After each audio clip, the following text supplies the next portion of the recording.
ብንሄድ ይሻለናል እያሉ እየጻፉልን ራሳቸውን ሲጥ ከዛስ ወጣቱ ቀረብ ብላችሁ በሆነ አጋጣሚ ብታወሩት እኔ ህይወት ሰልችቶኛል እኔ ለማየ ብዬ ነው እንጂ ብሞት ሁሉ ደስ ይለኛል ይላል። እንዴት ህይወት አታጓጓው? ዕውቀታችን በስልካችን ላይ ብቻ እንዲወሰን ሆኖ ከስልካችን ውጪ ብንጠየቅ አንዳችም ነገር እንዳንመልስ ሆነን ባዶ። አንዲት ወጣት አንድን የፊልም አክተር ልትወድ ትችላለች። ከዚህ በኋላ ግን የሚሆነው ምን እንደሆነ ታውቃላችሁ? አንድ ወጣት ኤአይ ክሬት የተደረገችን ሴት ሊወድ ይችላል። ይሰለቸናል። በቃ ሁሉም ነገር ይሰለቸናል። የጀመርነውን መጽሐፍ አንጨርሰው እንሰለቻለን። ቅዳሴ ይሰለቸናል፣ ማህሌት ይሰለቸናል፣ ሱባኤ ይሰለቸናል፣ አቋርጠን እንወጣለን። ጸሎት ይሰለቸናል። ትዳር ይሰለቸዋል። ብዙ ሰው ሚስቱን ትቶ ሐዋሳ ይሄዳል፣ ሚስቱን ትቶ ላንጋኖ ይሄዳል። የሚስቱ ፊት ይሰለቸዋል፣ የባሏ ፊት ይሰለቻታል፣ ንግግር ሁሉ ይሰለቻታል፣ የሚለብሰው ልብስ ሁሉ ይሰለቻታል፣ ድምፁ ይሰለቻታል። ትታ መውጣት ሌላ ማየት ትፈልጋለች። ስልቹ ትሆናለች፣ ከስልኳ ጋር ትሆናለች፣ ልጆቿን ትረሳለች፣ ትዳሯን ትረሳለች። ስልቹ 7 ልጆችን የገደልንባቸው እናቶችን ይቅርታ አልጠየቅንም። ስለ 7 ልጆቻቸው ፎቶ ይዘው ስለሚያለቅሱ ሰዎች ይቅርታ ምንም አላልንም። ምንም ማፈር ነበረብን። በአደባባይ የማፈር ቀን።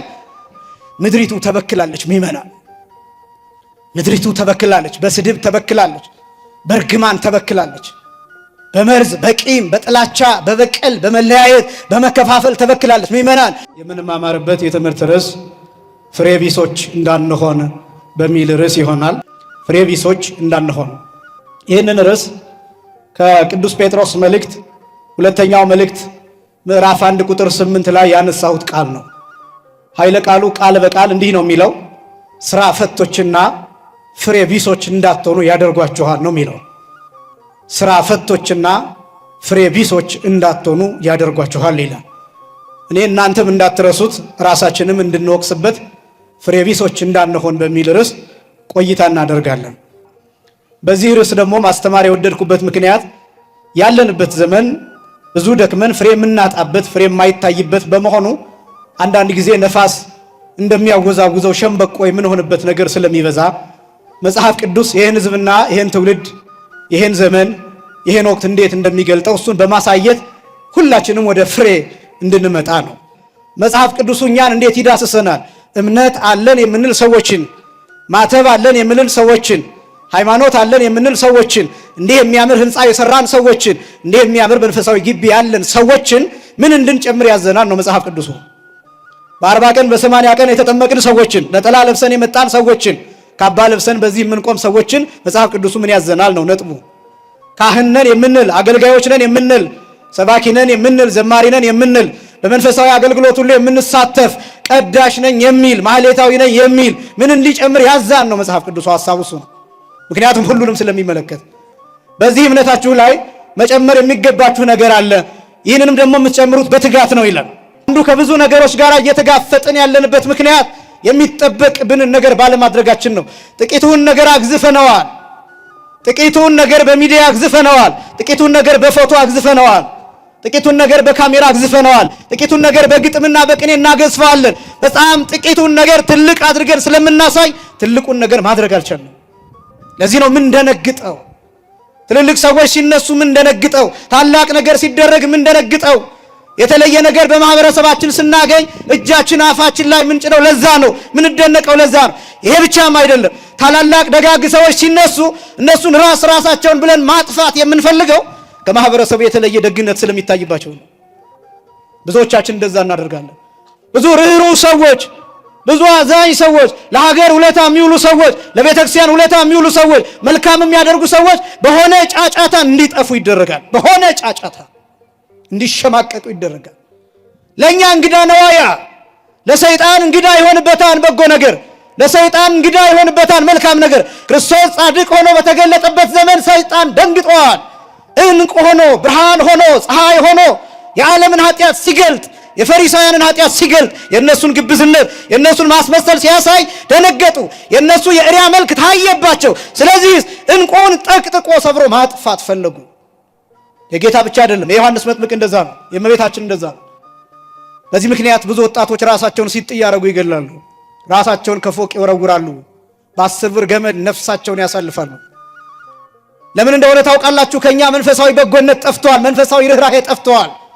አናጽናናቸውም፣ አንሰማቸውም፣ አናዳምጣቸውም፣ አንረዳቸውም። ስለዚህ ቤታቸውን ዘግተው ይኖራሉ። ችግራቸውን ለኛ ቢነግሩን እንዘረግፍባቸዋለን። ለዩቲዩብ ፍጆታ እናውለዋለን፣ ለቲክቶክ ፍጆታ እናውለዋለን፣ በፌስቡክ እንለቀዋለን፣ እንሸጠዋለን ገመናቸውን። ስለዚህ ይፈራሉ፣ ሳይነግሩን ይሞታሉ። እኛ ከሞቱ በኋላ ውድ በሆነ ሳጥን ሬሳቸውን እንቀብራለን።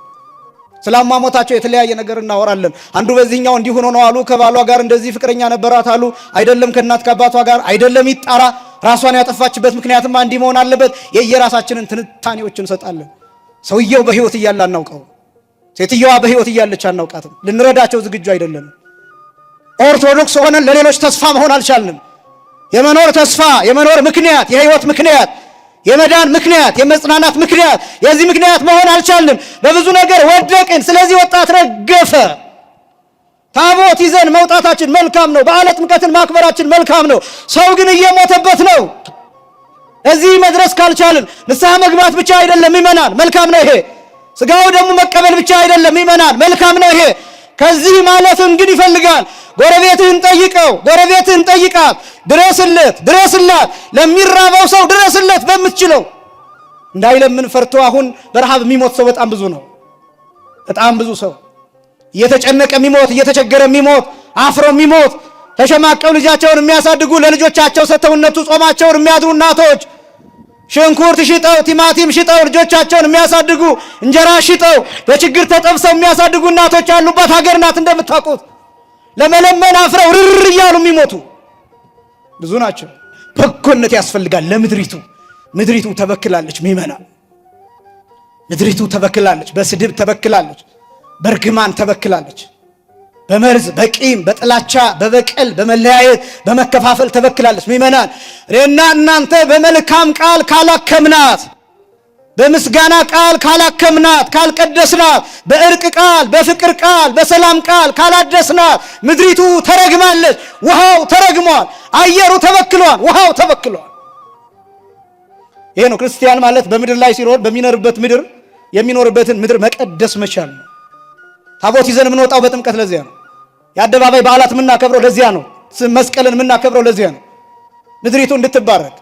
ከሰው ሁሉ ከአንደበቱ የሚወጣው ቃል አስተውላችኋል? ክፉ ቃል፣ የትችት ቃል፣ የስድብ ቃል፣ የእርግማን ቃል፣ ሰዎችን የሚያሸማቅቅ ቃል። ይሄ ውሃን ይበክላል። ትውልድ እንዳያድግ ያደርጋል። ትውልድ እንዲልፈሰፈስ ያደርጋል። ሽማግሌ አቅም እንዲያጣ ያደርጋል። ሕፃናትን እንዳያድጉ ያደርጋል። አገሪቱ ላይ ለምን ጦርነት የሆነ ይመስላችኋል? አስተናገድን ጦርነቶችን። በሚሊዮን የሚቆጠር ህዝብ ሞተ።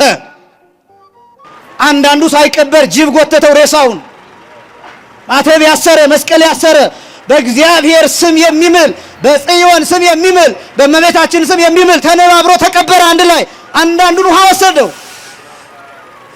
እስካሁን አልገባንበትም። ለዚህ ኃጢአት አላፈርንም፣ አልደነገጥንም። በዚህ ኃጢአታችን እስካሁን አልደነገጥ። ታዲያ በጎነት አልጠፋም ትላላችሁ? የማያምኑ ሀገራት በታሪክ ለሰሩት ኃጢአት ይቅርታ ይጠይቃሉ። ሌሎችን ሀገራት ብትመለከቱ፣ እነ ጀርመንን ብትመለከቱ፣ ጀርመን ውስጥ ታውቃላችሁ አዶልፍ ሂትለር የሚባለው ሰው አይሁዳውያንን የጨፈጨፈው፣ በሚሊዮን የሚቆጠሩ አይሁዳውያንን የጨፈጨፈው ሰው በስሙ መጠራት አሁን ወንጀል ነው። ጀርመን ውስጥ ሂትለር በሚለው ስም መጠራት አይቻልም፣ ወንጀል ነው። ይሄ ብቻ እንዳይመስላችሁ፣ ሂትለር የተወለደበትን ቀንና ዓመተ ምህረት የመኪና ታርጋ ማድረግ አይፈቀድም፣ ወንጀል ነው።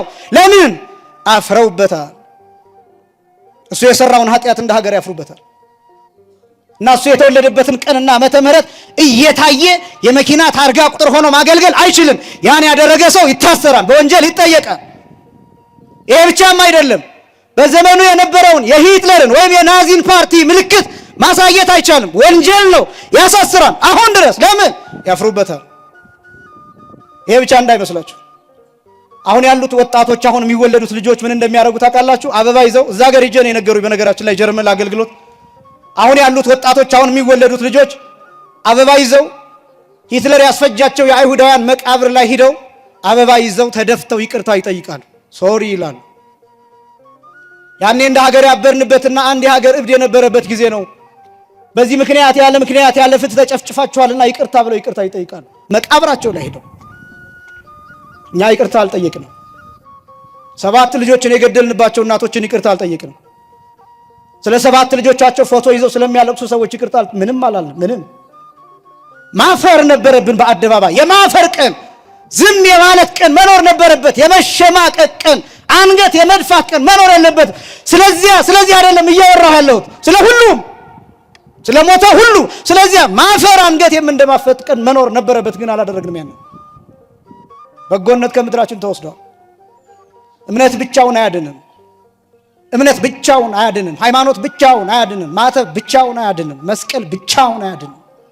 መመካት ብቻውን አያድንም።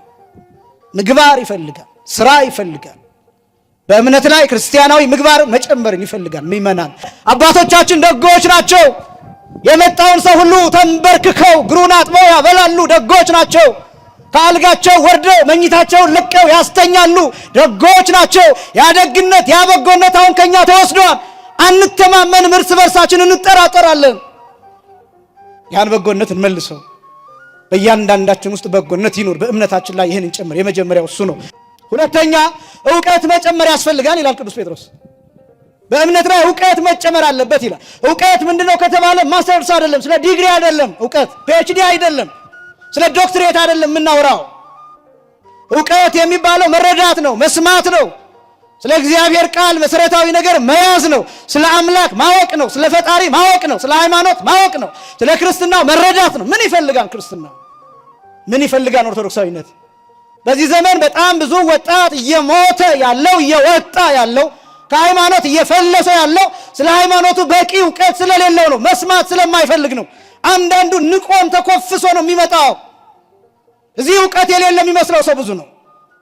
ማስተር ስላለው ፒኤችዲ ስላለው ዲግሪ ስላለው ወይ ከዚያ በታች የሆነ አጫጭር ኮርስ ሰርቲፊኬት ስላለው ዕውቀት ያለው ስለሚመስለው መስማት አይፈልግም። የአንድ ደቂቃ ስብከት ሲሰማ እሱ የሞላው ይመስለዋል፣ ዕውቀት ይመስለዋል።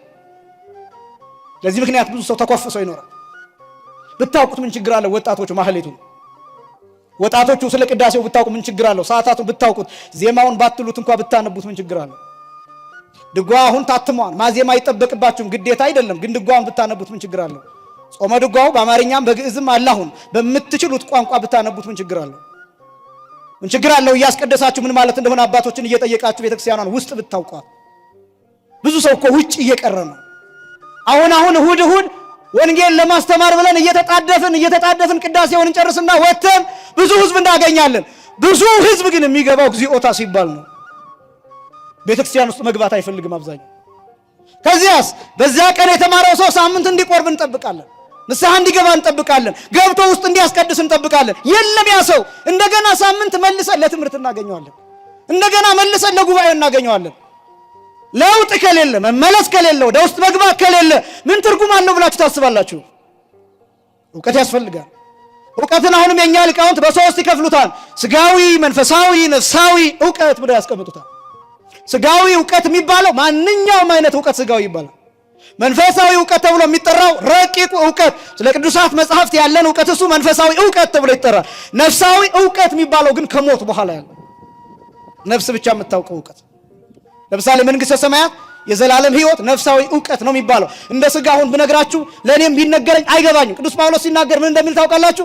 ዓይን ያላያት ጆሮ ያልሰማት የሰው ልቡና ያላሰባት በቃ ያልታወቀች በነፍስ ብቻ በዓለመ ነፍስ ብቻ። ለምሳሌ ትንሣኤ የሚታወቀው በነፍስ ብቻ ነው። ሞት ራሱ የሚታወቀው በነፍስ ብቻ ነው። ሞት ፊክሽን ነው የሚመስለው ስንናገረው፣ ልብ ወለድ ነው የሚመስለው፣ ፈጠራ ነው የሚመስለው። ሰው ሞትን የሚያውቀው መቼ ነው? ሲሞት። ትንሣኤን የሚያውቀው መቼ ነው? ሲነሳ። እኛ ስለምንድን ነው የምናወራው? ስለ ሞት እንጂ ሞትን አይደለም የምናወራው። ምክንያቱም ሞትን አናውቀው። ስለ ትንሣኤ እናወራለን፣ እንናገራለን። ትንሣኤን ግን አናውቀውም። ለምን? ተነስተን አናውቅም። እነዚህ የነፍስ ዕውቀቶች ናቸው፣ በነፍስ ብቻ የሚታወቁ። መንፈሳዊ ዕውቀትና ስጋዊ ዕውቀት ግን ያስፈልጋል። ስጋዊ ዕውቀት ሲባል ምን ይመናል? ዓለማዊ ትምህርት ያስፈልጋል እኮ በአግባብ በመጠን በስርዓት ዓለማዊ ዕውቀት ያስፈልጋል። ዓለማዊ ንባብ ያስፈልጋል። መጽሐፍትን ማወቅ፣ ተፈጥሮን ማወቅ፣ ስነ ሕይወትን ማወቅ፣ አንትሮፖሎጂን ማወቅ፣ ስነ ሰብን ማወቅ፣ ስለ ሳይኮሎጂ ማወቅ፣ ስለ ልቡና ማወቅ፣ ስለ ሳይካትሪ ሳይንስ ማወቅ፣ ስለ ስነ አእምሮ ማወቅ፣ ስለ እነዚህ ነገሮች ማወቅ ይገባል። ኢንጂኒየሪንግ፣ ሕክምና፣ ሌላው ነገር በሙሉ ስጋዊ ዕውቀት ነው፣ ማወቅ ይገባል በቻለው። መንፈሳዊ ዕውቀት ግን ይጨምርበት። ይሄን ዕውቀት መጨመር ይገባል። በእምነት ላይ የመጀመሪያው በጎነት፣ ሁለተኛው ዕውቀት፣ ሶስተኛው ራስን መግዛት ጨምሩ ይላል ቅዱስ ጴጥሮስ። ራስን መግዛት ማለት ራስን መቆጣጠር ማለት ነው። ሕዋሳትን መቆጣጠር ማለት ነው። ዓይንን መቆጣጠር፣ ጆሮን መቆጣጠር፣ ልብን መቆጣጠር ማለት ነው። በዚህ ዘመን የሚቆጣጠረን ሌላ ነው። ዲጂታሉ ዓለም ተቆጣጥሮናል። የእንቅልፍ ሰዓታችን በእኛ ፈቃድ ሳይሆን በቲክቶክ ፈቃድ ነው፣ በዩቲዩብ ፈቃድ ነው፣ በፌስቡክ ፈቃድ ነው። የእንቅልፍ ሰዓታችን፣ የሥራ ሰዓታችን፣ አካሎቻችን፣ ዓይናችን፣ ጆሮቻችን፣ ሕዋሳቶቻችን አጠቃላይ እያነደደን ነው። የዓለም ፍላጎት እያቃጠለን ነው፣ እየበላን ነው፣ ሰውነታችንን እያሳጣን ነው፣ እያጎበጠን ነው፣ እያቀጠነን ነው። አእምሯችን ውስጥ ዲስኦርደር እንዲኖር እያደረገን ነው። ምግብ በአግባቡ አጣጥመን እንኳን እንዳንበላ እያደረገን ነው። ተነጋግረን መግባባት እንዳንችል እያደረገን ነው። ስልችዎች እያደረገን ነው። አዋቂ እያስመሰለን ግን ዕውቀት የሌለን ባዶ እንድንሆን እያደረገ ነው። ዕውቀታችን በስልካችን ላይ ብቻ እንዲወሰን ሆኖ ከስልካችን ውጭ ብንጠየቅ አንዳችም ነገር እንዳንመልስ ሆነን ባዶ ሆነን ተራቁተናል። ቨርቹዋል ዓለም ውስጥ ገብተናል። ሁላችን እንዴት እንደሆነ አሁን እቺ ቤተክርስቲያን ብቻ ናት። በነገራችን ላይ አሁን ሌላ ቦታ ስትሄዱ ዝግጅቶች ሁሉም በጎግል በምናምን ተዘጋጅተው በጂሚኒ ወይ በሌላ በኤአይ ጀነሬትድ በሆኑ ነገሮች ተዘጋጅተው ንግግሮች፣ ጽሁፎች፣ ጥናታዊ ጽሁፎች፣ መመረቂያ ጽሁፎች የተወሰነ ነገራቸው እየተቀያየረ ኤአይ ጀነሬትድ ነው ወይ ኮፒ ነው ምናምን እንዳይባል የተወሰነ ፐርሰንት ነው 20% ይፈቀዳል። ከዛ በላይ ደግሞ ያለው ኩረጃ ነው እንዳይባል እንዳይያዝ ቀየር እያደረገ ይመረቅበታል። ዕውቀቱ ኤአይ ነው። አሁን ደግሞ ዘመኑን ካስተዋላችሁት በኤአይ የሚሰሩ ፊልሞችን፣ ድራማዎችን ታያላችሁ። በኤአይ ክሬት የሚደረጉ ገጸ ባህሪያትን ታያላችሁ። የሰዎችን መልክ ታያላችሁ። እስከዛሬ ድረስ የነበረው አንድ ወጣት ምናልባት አንዲትን የፊልም አክትረስ ሊወድ ይችላል፣ ሊያፈቅር ይችላል። ወይም አንዲት ወጣት አንድን የፊልም አክተር ልትወድ ትችላለች። ከዚህ በኋላ ግን የሚሆነው ምን እንደሆነ ታውቃላችሁ? አንድ ወጣት ኤአይ ክሬት የተደረገችን ሴት ሊወድ ይችላል። ወይም አንዲት ሴት በኤአይ ክሬት የተደረገ አንድ ሰው የሚመስል ነገር ልትወድ ትችላለች። እንዳው የኛውን እንኳን ብናስበው ነይ ፈርሚልኝ ሊል ይችላል። የሆነ ቦታ አግኝቷት በአካል ስላለ ኤአይ ያፈቀረ ሰው ምን ማድረግ ይችላል? ወዴትኛው ምናብ እንደምንሄድ ይገባቸዋል ነው ምናብ? ወዴትኛው ዓለም? ወደ ባዶ ዓለም ውስጥ ነው የምንገባው።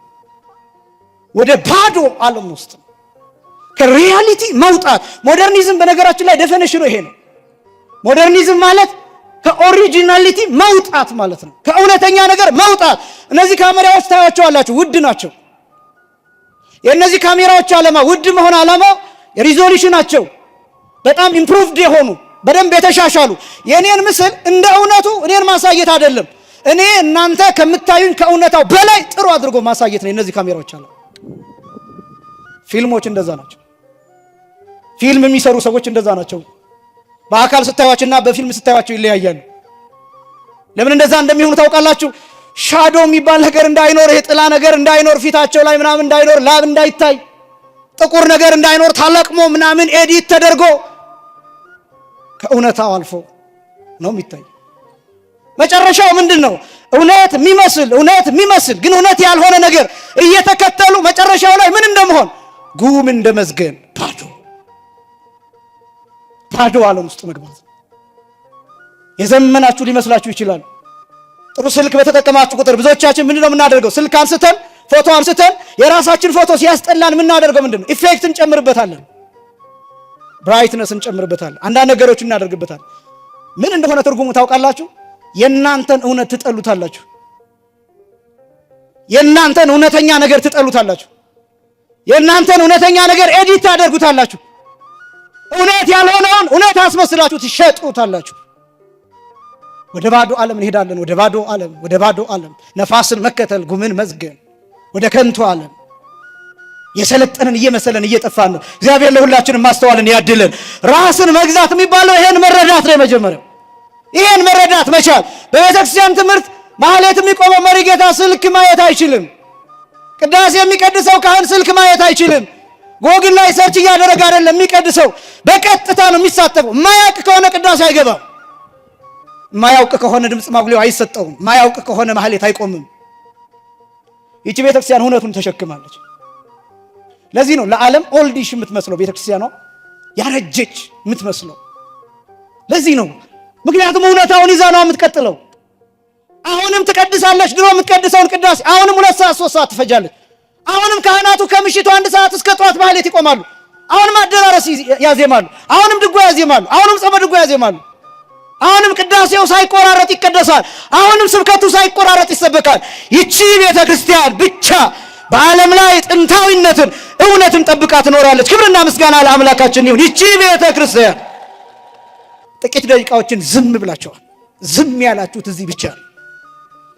አሁን ይሄ ሁኔታ አሁን ያላችሁበት ሁኔታ እናንተ ራሳችሁ ይህን ሁኔታ ማድረግ የምትችሉት እዚህ ግቢ ብቻ ነው።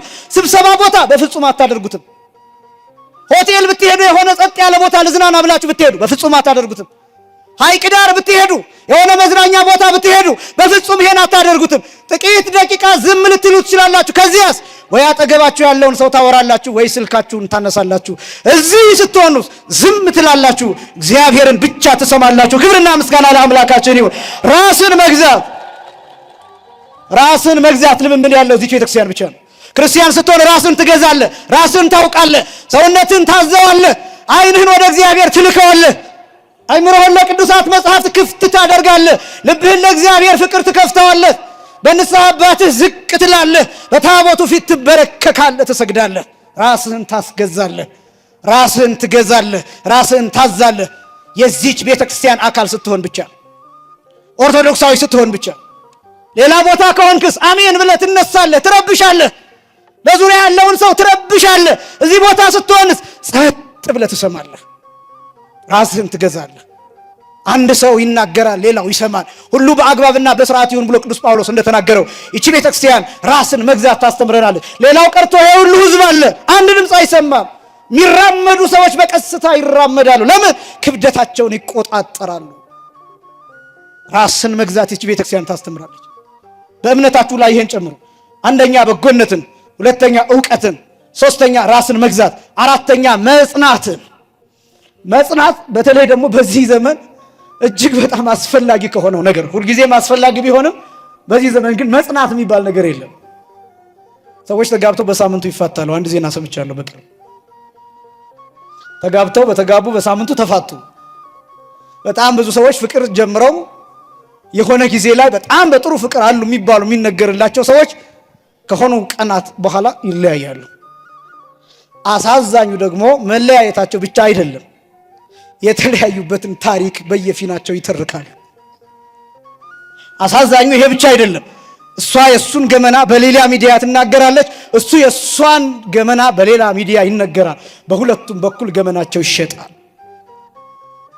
ይህን ትውልድ ይላን ጌታ በምን መስለዋለሁ ይልና ገበያ ዳር የተቀመጡ ሕፃናትን ይመስላሉ ይላል። ገበያ ዳር የተቀመጡ ሕፃናትን ይመስላሉ ነው። ይመስሉ ደቂቀ ላይ ነብሩ ሀበ መስያት ነው የሚለው። ገበያ ዳር የተቀመጡ ሕፃናት ማለት ሁሉ የሚሸጥበት የሚለወጥበት ገበያ፣ ሁሉ ሃይማኖት የሚሸጥበት ገበያ፣ ሰውነት ስብዕና የሚሸጥበት፣ ሞራል የሚሸጥበት፣ ኖርም የሚሸጥበት፣ ኤቲክስ የሚሸጥበት፣ ግብረ ገብነት የሚሸጥበት ገበያ፣ ትዳር የሚሸጥበት፣ ወጣትነት የሚሸጥበት፣ ሕፃንነት የሚሸጥበት፣ ወላጅነት፣ እናትነት፣ አባትነት የሚሸጥበት፣ ባልንጀርነት፣ ወዳጅነት የሚሸጥበት፣ ሁሉ የሚቸረቸርበት፣ ሁሉ ገንዘብ ሳንቲም ያውጣ እንጂ ለሽያጭ የሚቀርብበት፣ ሁሉ ግልጥ የሆነበት ገበያ ያለንበት ዘመን። እነዚህ ዙሪያውን የምታዋቸው የሚያደርጉት ነገር ለመልካም ቢሆንም ግን ለሽያጭ ነው። ለሽያጭ ነው። ያው የእግዚአብሔርን ቃል ለሌሎች ለማሳየት ነው። መልካም ነው። ሌሎች እንዲሰሙት ለማድረግ ነው። በዚህ ምክንያት ብዙ የሚመለሱ ንስሐ የሚገቡ የሚቆርቡ ሰዎች አሉ። የትኛው ሚዲያ ግን ቢደረደር ለሽያጭ ነው። ስለዚህ ሁሉም ቦታ ቢዝነስ አለ፣ ሁሉም ቦታ ሽያጭ አለ። በዚህ ምክንያት ቅድም ያልኩት በጎነት የሚወሰድበት ምክንያት ጥቅም ከማግኘት አንጻር ብቻ ስሌት ስለሚኖረው ስለሚሰላ ነው። ከዛ እነዚህ ሕፃናት ይመጡና ሀላይነ ለክሙ ወይዘፈንክሙ አስቆቀው ለሂ ለክሙ ወይበከይክሙ ይሏቸዋል ይላል የማቴዎስ ወንጌል ምዕራፍ 11 ቁጥር 16 ጀምሮ። መጣን ዘፈን ትዘፍናላችሁ ብለን የዘፈን ማቀንቀን አደረግንላችሁ፣ ከበሮ መታንላችሁ፣ አልዘፈናችሁም። አስቆቀው ነሂ ለክሙ ወይበከይክሙ እንደገና ዘፈን ካልፈለጉ ማልቀስ ነው ማለት ነው የሚፈልጉት ብለን የለቅሶ ሙሾ አወረድንላችሁ፣ አላለቀሳችሁም። ምንድነው የምትፈልጉት ይሏቸዋል። ዘፈንም አይፈልጉም፣ ማልቀስም አይፈልጉም። ምንድን ነው የሚፈልጉት? ጌታ ይህንን ምሳሌ የተናገረበት ምክንያት መጻ ዮሐንስ እንዘ ኢይበልዕ ወኢይሰትይ ዮሐንስ ሳይበላ ሳይጠጣ መጣ ወይቤልዎ ጋኔን ቦቱ የማያስበላ የማያስጠጣ ሰይጣን አድሮበታል አሉት ዮሐንስን። ወመጻ ወልደ እጓለ እመሕያው እንዘ ይበልዕ ወይሰትይ ክርስቶስ እየበላ እየጠጣ ተገለጠ። ወይቤልዎ በላዒ ወሰታኢ አርከበ ጸብሐት የኃጢአተኞች ወዳጅ የቀራጮች ወዳጅ የሚበላ የሚጠጣ ሎቱ ስብሐት ሆዳም መጣ አሉት ክርስቶስን። ከመብላትም ውጪ ካለመብላትም ውጪ መሆን ይቻላል? ከመብላትም ካለመብላትም ውጪ መሆን ይቻላል? ግራ የሚያጋባ የሚያስጨንቅ። በዚህ ዘመን መስበክም ያስጨንቃል፣ መዘመርም ያስጨንቃል፣ መዝፈንም ያስጨንቃል፣ ሁሉም ያስጨንቃል። በነገራችን በተገኘው አጋጣሚ ሁሉም ያስተቻል። በተገኘው አጋጣሚ ሰባኪውም ዘፋኙም ድንጋይ ይወረወርበታል። በተገኘው አጋጣሚ አስተዳዳሪውም አለቃውም ሌላውም ታዛዡም ያዘውም ሌላውም በተገኘው አጋጣሚ ይተቻል። በጣም ግራ የሚያጋባ ዘመን፣ የሚያስጨንቅ ዘመን፣ ማንጸናበት ዘመን፣ ማንቆይበት ዘመን፣ ስልቹ የሆንበት ዘመን። ይሰለቸናል። በቃ ሁሉም ነገር ይሰለቸናል። የጀመርነውን መጽሐፍ አንጨርሰውም፣ እንሰለቻለን። ቅዳሴ ይሰለቸናል፣ ማህሌት ይሰለቸናል፣ ሱባኤ ይሰለቸናል፣ አቋርጠን እንወጣለን። ጸሎት ይሰለቸናል። ትዳር ይሰለቸዋል። ብዙ ሰው ሚስቱን ትቶ ሐዋሳ ይሄዳል፣ ሚስቱን ትቶ ላንጋኖ ይሄዳል። የሚስቱ ፊት ይሰለቸዋል፣ የባሏ ፊት ይሰለቻታል፣ ንግግር ሁሉ ይሰለቻታል፣ የሚለብሰው ልብስ ሁሉ ይሰለቻታል፣ ድምፁ ይሰለቻታል። ትታ መውጣት ሌላ ማየት ትፈልጋለች። ስልቹ ትሆናለች፣ ከስልኳ ጋር ትሆናለች፣ ልጆቿን ትረሳለች፣ ትዳሯን ትረሳለች። ስልቹ ከዛ መጨረሻው ምን እንዳደረገን ታውቃላችሁ? ህይወት እንዲሰለችን ራሱ ህይወት እንዲሰለችን። ከዛ አስቀድም እንዳልኩት ራሳቸውን የሚያጠፉ ሰዎች መብዛት። ብንሄድ ይሻለናል እያሉ እየጻፉልን ራሳቸውን ሲጥ። ከዛ ወጣቱ ቀረብ ብላችሁ በሆነ አጋጣሚ ብታወሩት እኔ ህይወት ሰልችቶኛል፣ እኔ ለማየ ብዬ ነው እንጂ ብሞት ሁሉ ደስ ይለኛል ይላል። እንዴት ህይወት አታጓጓውም? እንዴት ህይወት ደስ አይለውም? እንዴት ወደፊት ሰርቶ መለወጥን አያስብም? እንዴት ማደግን አያስብም? እንዴት በሆነ ቦታ ከፍ ባለ ቦታ ሆኖ ለህዝቡ ጥሩ መልእክት ሲያስተላልፍ ራሱን እንዴት አያስብም? እንዴት አያልምም? እንዴት ራእይ አያይም? ስለ ወደፊቱ ሞት ነው የሚታየው። ይሄን መሰልቸት ማን እንዳመጣበት ታውቃላችሁ? ስልኩ፣ ኮምፒውተሩ፣ ላፕቶፑ፣ ታብሌቱ እየቀያየረ አሳየው ብዙ ነገር። የሚፈልገውን አይነት ዜማ የሚፈልገውን አይነት ነገር እየቀያየረ በተለያየ ከለር፣ በተለያየ ቀለም፣ በተለያየ አይነት መልክ አሳየው። አየ ሰለቸው። ከዛስ ህይወት እንደዛ ይሆንበታል። ሚመናል ማትሰለቸው እቺ ቤተክርስቲያን ብቻ ናት። ማይሰለቸው እግዚአብሔር ብቻ ነው። ማይሰለቸው ጌታ ብቻ ነው። ማይሰለቸው ክርስቶስ ብቻ ነው። እንዳትሰለችሁ ከፈለጋችሁ፣ ህይወታችሁ እንዲታደስ ከፈለጋችሁ፣ ረፍት ማግኘት ከፈለጋችሁ፣ ሸክማችሁ ከላያችሁ ላይ እንዲወርድላችሁ ከፈለጋችሁ ኑ ንስሐ ግቡና እዩት። በዚያ ቅጽበት ብቻ የሚሰማችሁ ስሜት ቆርባችሁ እዩት። ልክ ስትቆርቡ የሚሰማችሁን ስሜት እዩት።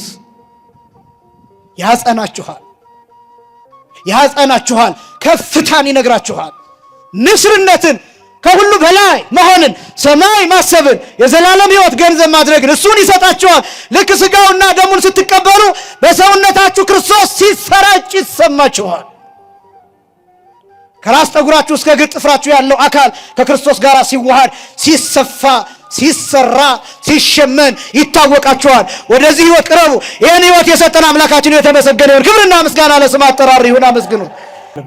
አምላካችን እግዚአብሔር ፍሬቢስ ከመሆን ስራ ፈት ከመሆን ሰውሮ የጎኑን ጉድጓድ አይተን የእርሱን ፍቅር በአእምሯችን በልባችን አሳድረን ንስሐ ገብተን ስጋውን ደሙን ተቀብለን በእርሱ ህግና ትእዛዝ እንድንኖር እርሱ ይርዳን።